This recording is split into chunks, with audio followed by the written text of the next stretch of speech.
খলিফা হারুনুর রশিদ বেগম সাহেবাকে রানীমাকে নিয়ে তার রানীকে নিয়ে বসে আছেন রাষ্ট্রীয় বাগানে, রাজপ্রাসাদের বাগানে। কোন লাইলাতুল বদরে তারা বসে বসে খুনসুটি করছেন রাতে। সারাদিন তো ব্যস্ততাই কাটে, বেগম সাহেবাকে একটু সময় দিচ্ছেন। তো বেগম সাহেবার দিকে তাকিয়ে থাকতে থাকতে থাকতে থাকতে খলিফার মধ্যে এক অদ্ভুত ভাবাবেগের উদ্ভব ঘটল। ওদিকে পূর্ণিমার চাঁদ গোটা পৃথিবীকে এক মায়াময় আলো দিয়ে ভরে দিচ্ছে, আরেক দিকে তার পাশেই এক জিন্দা চাঁদ বসে আছে। তো বেগম সাহেবের উপর ভালোবাসা নিয়ে কোনো কিছুর আধিক্য ভালো না, সীমা আছে। সীমা অতিক্রম করলে বিপদে পড়া লাগে। উনি বলছেন, যদি তুমি এই পূর্ণিমার চাঁদের চেয়ে সুন্দরী না হও তাহলে তোমার উপর 3 তালাক। নাউজুবিল্লাহ। এখন 3টা বিষয় আছে, সালাসুন জিদ্দুহুন্না জিদ্দুন ওয়া হাজলুহুন্না জিদ্দুন, আন-নিকাহ ওয়া তালাক ওয়াল আতাক। 3টা জিনিস সিরিয়াসলি বললেও সিরিয়াস ধরা হবে, ফান করে বললেও ওটা সিরিয়াস ধরা হবে, ওটা বাস্তব ধরা হবে। ওয়া হাজলুহুন্না জিদ্দ, তার মধ্যে একটা হলো তালাক। এজন্য জীবনে আর যাই করি না কেন, খবরদার যারা বিয়ে করেছি বা বিয়ে করার নিয়ত রাখি ভবিষ্যতে, মুখে শব্দ একটা আর আনা যাবে না, সেটা হলো তালাক। যত রাগ হই, যত কিছু হই, সব বলা যাবে, শুধু তালাক বা এই জাতীয় কোনো শব্দ বলা যাবে, বললে বিপদ আছে। এখন মাসআলা তো রানীমাও জানেন, চন্দ্রের চেয়ে সুন্দরী না হলে তার উপরে 3 তালাক। শর্ত হলো চন্দ্রের চেয়ে সুন্দরী হতে হবে, তাহলে তালাকটা পড়বে না, আর না হলে তালাক।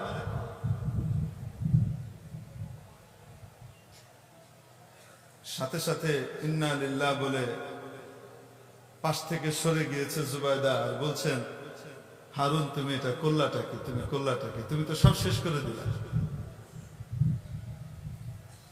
খলিফা হারুনুর রশিদেরও এখন হুঁশ এসছে, হায় রে এটা কি বলে ফেললাম, আমার বেগম তো চাঁদের চেয়ে সুন্দরী না, তুলনা দিতে গিয়ে বলে ফেলেছে, তালাক তো হয়ে যাবে। উলামা ইকরামকে রুদ্ধদ্বার বৈঠকে উনি দাওয়াত দিলেন, দেশের সেরা সেরা আলেমদেরকে। কেউ জানে না ভিতরে কি নিয়ে আলোচনা হবে। আর বেগমকে বলেছে, আমি যে কথাটা বলেছি এটা তুমি কাউকে বলো না, আমি আগে আলেম ওলামার সাথে পরামর্শ করি, কারণ তাদের কাছে আল্লাহ তাআলা ইলমের এমন নূর রেখে দিয়েছেন, বড় কঠিন মাসালাও সমাধান হয়ে যায়। ওনাদের সাথে আগে আলাপ করি, গবেষকদের সাথে, এর আগ পর্যন্ত কাউকে কিছু বলো না।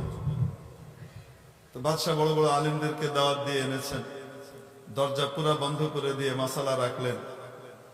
কেউ যদি তার স্ত্রীকে এই কথা বলে তাহলে তার স্ত্রী আছে না গেছে। একজন আবার জিজ্ঞেস করে বসলেন, বাদশাহ নামদার, ঘটনা কি আপনার? তো বললেন, মনে করেন তাই। তো সবাই বললেন, তালাক তো হয়ে গেছে, কারণ আপনার স্ত্রী তো আর চাঁদের চেয়ে সুন্দর না। চাঁদের চেয়ে সুন্দর না হলে তালাক পড়বে, আর হলে তালাক পড়বে না, বাঁচার একটাই মাত্র উপায়। তো সবাই বললেন তালাক হয়ে গেছে। মাঝামাঝি বসা একজন মাঝবয়সী আলেম, ইমামে আজম আবু হানিফা রহমতুল্লাহ আলাইহির খাস শাগরিদ ইমাম ইয়াকুব ইবনে ইব্রাহিম আল মারুফ বি আবি ইউসুফ রাহিমাহুল্লাহু তাআলা, উনি বললেন, বাদশাহ তালাক হয় নাই। এখন সিনিয়র যারা আছে তারা কটমট করে তাকাচ্ছে, এটা কি বলে। তার হুজুর অনেক বড় ছিল, তাই বলে সেও কি নিজেকে এত বড় মনে করে না যে আমাদের সবার চেয়ে একটা ভিন্ন কথা বলছে। তো কেউ আবার জিজ্ঞেস করলেন, দলিল দাও। কথা বলো নাই তো দলিল দেওয়ার প্রয়োজন নাই, দাবি করেছো তো দলিল দেয়া লাগবে। কথা বলো নাই, দাবি করো নাই তো কোনো প্রয়োজন দরকার নাই, কেউ তোমাকে কিছু জিজ্ঞাসাও করবে না, কিন্তু কথা যদি বলে ফেলো প্রমাণ দেওয়া লাগবে। প্রমাণ দাও। উনি বলেন, প্রমাণ দিব। তবে আমার যদি কোনো ভুল হয় তো আপনারা সহি করে দিবেন। আপনারা জানেন পূর্ণিমার চাঁদকে বলে বদর, 1, 2, 3 তারিখের চাঁদকে বলে হিলাল। চাঁদের এক এক নাম আছে এক এক সময়। পূর্ণিমার চাঁদকে কি বলে?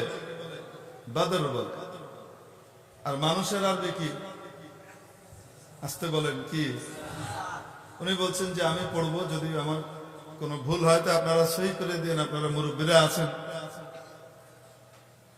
তিনি কোরআনে কারীমের সূরা 3 পড়া শুরু করলেন, ওয়াত্তিন ওয়াজ-যাইতুন ওয়া তুরি সিনিন ওয়া হাযাল বালাদিল আমিন লাকাদ খালাকনাল বাদরা ফি আহসানি তাকওয়িম।